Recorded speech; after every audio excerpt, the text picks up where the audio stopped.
നമ്മോടൊപ്പം ഈ ഒരു വിഷയവുമായി ബന്ധപ്പെട്ട് ഇപ്പോൾ പ്രതികരിക്കാൻ ലഹരി വിരുദ്ധ പ്രവർത്തകൻ പ്രസാദ് കുരുവിളയോട് ചേരുന്നുണ്ട്. സർ, നമസ്കാരം. സംസ്ഥാനത്ത് ലഹരി വ്യാപനം പിടിമുറുക്കുന്നു എന്ന് നമ്മൾ പലപ്പോഴായി പല തലക്കെട്ടുകളിൽ വായിച്ചു പോകുന്നു. അതുമായി ബന്ധപ്പെട്ട് കുറേയധികം റിപ്പോർട്ടുകൾ പുറത്തു വരുന്നുണ്ട്. ഇന്നും കണ്ണൂരും കൊച്ചിയിലുമായി 2 പേരാണ് പിടിയിലായിരിക്കുന്നത്. ഒന്ന് ഒരു യുവതിയാണ്. പക്ഷേ ആളുകളുടേതല്ല ഇതുമായി ബന്ധപ്പെട്ട വ്യാപാരം, ബിസിനസ് അത്രത്തോളം പിടിമുറുക്കുകയാണ് കേരളത്തെ. എങ്ങനെ നമുക്കതിൽ നിന്നും തിരിച്ചു വരാൻ സാധിക്കും? ലഹരിയുടെ ഏറ്റവും വലിയ ഹബ്ബായിട്ട് കേരളം മാറിയിരിക്കുകയാണ്. ഏറ്റവും വലിയ ഹബ്ബ് കേരളമാണ്. അപ്പൊ ഈ ലഹരി ഇത്രയധികം സംസ്ഥാനത്തിന്റെ മുക്കിലും മൂലയിലും വ്യാപകമായിട്ടും അതിനെതിരെ ഒരു ശക്തമായ നിലപാട് സ്വീകരിക്കാൻ നമ്മുടെ സംവിധാനങ്ങൾക്ക് സാധിക്കുന്നില്ല. അവിടെ ഇവിടെ മുക്കിലും മൂലയിലും ഒക്കെയുള്ള ചില സ്ഥലങ്ങളിലെ കാര്യങ്ങൾ മാത്രം പിടിക്കപ്പെടുന്നു. ഏതെങ്കിലും ഒറ്റുകൊണ്ടോ അങ്ങനെയൊക്കെ കണ്ടാണ് ഈ സംഗതി പിടിക്കപ്പെടുന്നത്. ഇപ്പൊ ഏറ്റവും വലിയ പ്രചാരത്തിൽ ഓടിക്കൊണ്ടിരിക്കുന്നത് ഏതെങ്കിലും സ്ഥലത്ത് 8 or 10 സ്ഥലങ്ങളിൽ പോയി ബലാത്സംഗം ഏറ്റുവാങ്ങുന്ന കേസുകൾ മാത്രമാണ് ഇപ്പം നമുക്ക് വലിയ ഈ സംസ്ഥാനത്തിന്റെ ഏറ്റവും വലിയ മുൻഗണന കൊടുക്കുന്നത്. അതുപോലത്തെ കേസുകൾക്കാണ്. എവിടെയെങ്കിലും പോയി ബലാത്സംഗം ഏറ്റുവാങ്ങുന്ന കേസുകൾക്ക് മാത്രം പ്രാധാന്യം കൊടുക്കുന്ന ഒരു അവസ്ഥയാണ്. അതിനിടയിൽ കൂടി ഈ നമ്മുടെ മാരക രാസലഹരി വസ്തുക്കൾ യഥേഷ്ടം വിറ്റഴിക്കപ്പെടുകയും ഉപയോഗിക്കപ്പെടുകയും ചെയ്യുക. നമ്മുടെ ഇളം തലമുറ നശിച്ചുകൊണ്ടിരിക്കുകയാണ്. ഇത് മനസ്സിലാക്കാനോ ഇതിനെതിരെ ശക്തമായ നിലപാട് സ്വീകരിക്കാനോ നമ്മുടെ സംവിധാനങ്ങൾക്ക് കഴിയുന്നില്ലാത്തതാണ് ഏറ്റവും വലിയ പരാജയം എന്ന് പറയുന്നത്.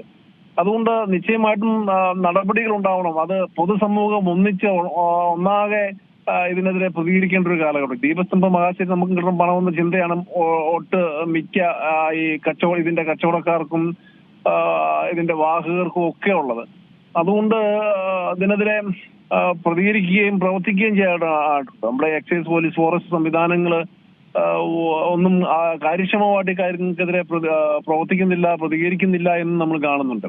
ഈ ഏത് വിധേനയെങ്കിലും വഴിയെ ഓടുന്ന വാഹനങ്ങളിൽ നിന്ന് പിഴ ഈടാക്കുക, സർക്കാരിന് പണം ഉണ്ടാക്കുക എന്നുള്ളൊരു ആണ് ഈ ചെയ്യുന്നത്. എൻഫോഴ്സ്മെന്റ് ശക്തമായിട്ട് നിലപാട് സ്വീകരിച്ചുകൊണ്ട് ഇറങ്ങുന്നില്ല.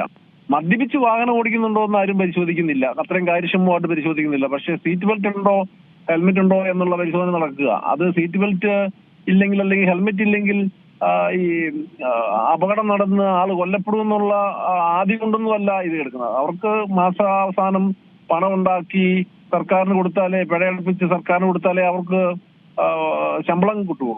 ഞാൻ പറഞ്ഞ ഇത് ഒരു തരത്തിലും ഒരു ആത്മാർത്ഥം ഇല്ലാത്തൊരു സമീപനം പോലെ കടന്നു പോയിക്കൊണ്ടിരിക്കുന്നു. അപ്പൊ നമ്മൾ ചിന്തിക്കേണ്ടത് ഇതെങ്ങനെ ഈ നമ്മുടെ കേരളത്തിലേക്ക് ഈ ലഹരി, മാരക രാസലഹരി, അതിഗുരുതരമായ മാരക രാസലഹരി നമ്മുടെ സംസ്ഥാനത്തേക്ക് വരുന്നു എന്നാണ് നമ്മളത് ചിന്തിക്കേണ്ടതും കണ്ടുപിടിക്കേണ്ടതും. ഉറവിടത്തെ തടയാൻ ആർക്കും പറ്റുന്നില്ല. അവസാന കണ്ണിയെ മാത്രം പൊക്കുന്നു, ഉപയോഗിക്കുന്നവരെ പൊക്കുന്നു, അല്ലെങ്കിൽ ഉപയോഗിക്കാണ്ട് എത്തിക്കുന്ന ഏതെങ്കിലും ഒരു വാഹനങ്ങളെ മാത്രം പിടിക്കുന്നു. അതിന്റെ ഉറവിടത്തെ പിടിക്കുന്നില്ല. ഉറവിടത്തെ പിടിക്കാൻ പോയാൽ ചിലപ്പോൾ ഒരുപക്ഷെ അത് ഗുരുതരമായ പ്രത്യാഘാതങ്ങൾ ഉണ്ടാവുമായിരിക്കും. അതുകൊണ്ടാണ് അങ്ങനെയൊക്കെ സംഭവിക്കുന്നത്. അതുകൊണ്ട് നിശ്ചയമായിട്ടും ഒരു നിലപാട് എടുത്തുകൊണ്ട്, ശക്തമായ നിലപാട് എടുത്തുകൊണ്ട് ലഹരിക്കെതിരെ ശക്തമായ നടപടി ഉണ്ടാവണം. ഈ ബോധവൽക്കരണം കൊടുക്കുന്നത് പോലും ഇപ്പൊ നമുക്ക് മദ്യത്തിനെതിരെ പറയുകയും മദ്യം നൽകുകയും മദ്യത്തിനെതിരെ ബോധവൽക്കരണം നടത്തുകയും ചെയ്യുന്ന സംവിധാനം നമുക്കുള്ളത്. അത് നമ്മൾ പറയും KCBC, മദ്യവിരുദ്ധ സമിതി പോലുള്ള സംവിധാനങ്ങൾ പറയുന്നത് ഇതിന് വേറെ പ്രത്യേക ഒരു കോർപ്പറേഷൻ, ആന്റി നാർക്കോട്ടിക് കോർപ്പറേഷൻ തന്നെ രൂപീകരിച്ച് ഏറ്റവും വലിയ പ്രാധാന്യം അർഹിക്കുന്ന ഒരു പ്രവർത്തനം, ഒരു മേഖലയാണിത്. അപ്പം ലഹരിക്കെതിരെ ശക്തമായ നിലപാടുകളും ആണെങ്കിൽ അതിനുവേണ്ടി തന്നെ ഒരു സംവിധാനം ഉണ്ടാവണം. ഈ ലഹരി കൊടുക്കുന്നവർ തന്നെ ലഹരിക്കെതിരെ പറയുകയും ചെയ്യുന്നത് ശരിയല്ല. ചികിത്സയ്ക്കും ഒപ്പം തന്നെ ഈ ബോധവൽക്കരണത്തിനുമായിട്ട് ഒരു പ്രത്യേക സംവിധാനം ഗവൺമെന്റ്, അത് ഇനി വരുന്ന ഗവൺമെന്റ് എങ്കിലും ചെയ്യേണ്ടതായിട്ടുണ്ട്. ഈ ഗവൺമെന്റിന് അതിന് പറ്റും. സർ, ഒരു കാര്യം, കാരണം ഈ കൗൺസിലിംഗിലൂടെ മാത്രം നമുക്ക് ഈ ലഹരി ഉപയോഗത്തിൽ നിന്ന് ഒരാളെ പിന്തിരിപ്പിക്കാൻ പറ്റും, അല്ലെങ്കിൽ ഒരു സമൂഹത്തെ മാറ്റാൻ പറ്റുമോ? കാരണം സാഹചര്യങ്ങൾ കൂടി അനുകൂലമാകണ്ടേ? ഇന്നത്തെ പഠിക്കുന്ന ചെറിയ ക്ലാസ് മുതൽ തന്നെ കുട്ടികൾക്ക് ഇതുമായി ബന്ധപ്പെട്ട കൃത്യമായ കാര്യങ്ങളും നിയമവശങ്ങളും ശിക്ഷ രീതികളും കൃത്യമായി പഠിപ്പിക്കണ്ടേ? അല്ലാണ്ട് ലഹരി ഉപയോഗിച്ചാൽ അത് സംഭവിക്കും, ഇത് സംഭവിക്കും എന്ന് പറയാതെ ഇതിനെ ഭയം അത് തുടക്കത്തിലേ ഉണ്ടായെങ്കിൽ കുറേയധികം മാറ്റങ്ങൾ ഈ കൗമാരക്കാർക്കിടയിൽ ഉണ്ടാകില്ലേ? അല്ല, അത് നിശ്ചയമായിട്ട് കൗൺസിലിംഗ് എന്നൊക്കെ പറയുന്നത് അതൊരു ഭാഗം മാത്രമാണ്. അല്ലെ, ബോധവൽക്കരണം എന്ന് പറയുന്നതും ഒരു ഘടകം മാത്രമാണ്. പക്ഷെ ഇത് കുഞ്ഞുങ്ങള് സ്കൂളിൽ പോകുന്ന കാലഘട്ടം മുതലേ ഇതിനെതിരെ ശക്തമായ, ഇതൊരു വലിയ ഭീകരതയാണ്, ഇത് ഒരു മനുഷ്യന്റെ സമസ്ത മേഖലകളെ അടിമുടി നശിപ്പിക്കുന്നതാണ്. ഭാവി തകരും, ജീവിതം തകരും, ജീവൻ പോകും എന്നുള്ള കാര്യങ്ങൾ പറഞ്ഞു പഠിപ്പിക്കുകയും തെറ്റ് ചെയ്യുന്ന ഈ ലഹരി എടുക്കുകയും ലഹരി വാഹകരാകുകയും ഒക്കെ അത് ബിസിനസ് നടത്തുകയും ചെയ്യുന്നവരെ കർക്കശമായിട്ട് വെളിച്ചം പോലും കാണാത്ത രീതിയിൽ ശിക്ഷിക്കുകയും ചെയ്യുന്ന ഒരു നടപടിയുണ്ട് എന്ന് കണ്ടാൽ സ്വാഭാവികമായിട്ടും ഇതിൽ നിന്ന് മാറും. അതൊരു ഏറ്റവും വലിയ അറിവുമാണ്. നമുക്കറിയാലോ ഇപ്പൊ ജയിലുകളിൽ പോലും പഠിച്ച് വീടുകളിലേക്ക് വരുന്ന കുട്ടികൾ കാണുന്നത് ഇന്നത്തെ മലയാളികളുടെ ഒരു ആഘോഷ രീതികളൊക്കെ തന്നെയാണ്. ഓരോ ആഘോഷത്തിലും ലഹരി ഉപയോഗം അത്രത്തോളം പ്രാധാന്യമായിട്ട് തന്നെ മാറിയിരിക്കുകയാണ് ഇന്ന് പല സ്ഥലങ്ങളിലും.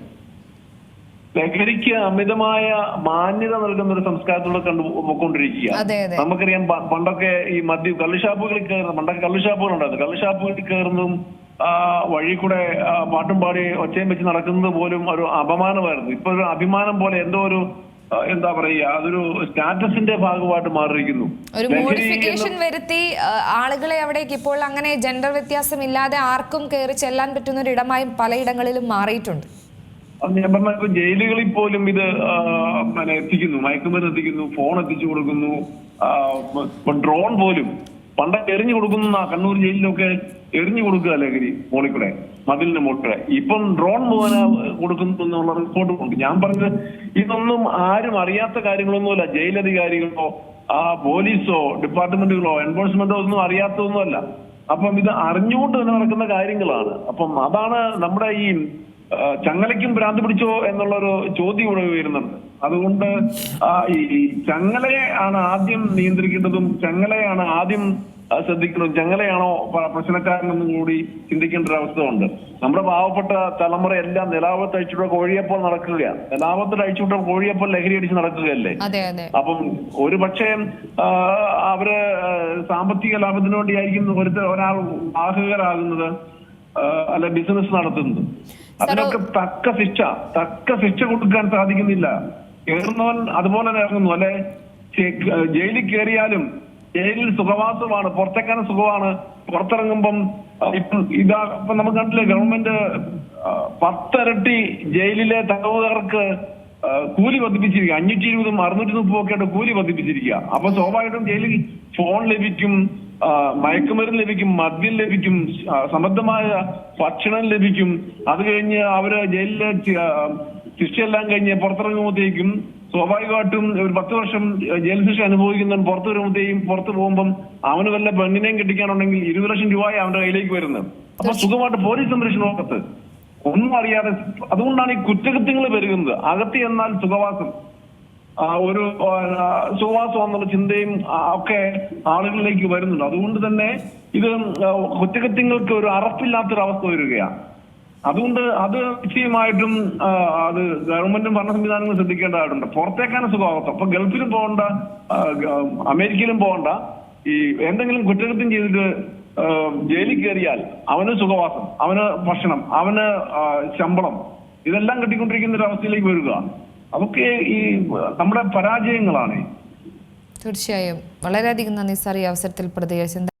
ഏറ്റവും പുതിയ വാർത്തകളും വിശേഷങ്ങളും വിരൽ തുമ്പിലറിയാൻ സീ മലയാളം ന്യൂസ് എല്ലാ ഡിജിറ്റൽ പ്ലാറ്റ്ഫോമുകളിലും ലഭ്യം.